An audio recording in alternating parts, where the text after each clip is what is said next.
You ask Tiger to solve. This deals with linear equations with one unknown. The final result is y equals 2.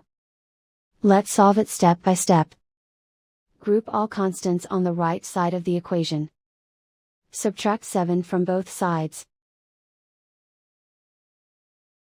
Simplify the arithmetic.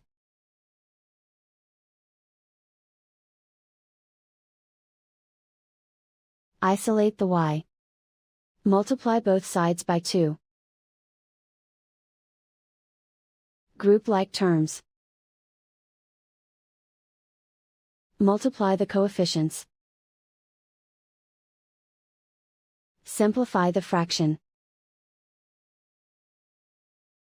Remove the ones.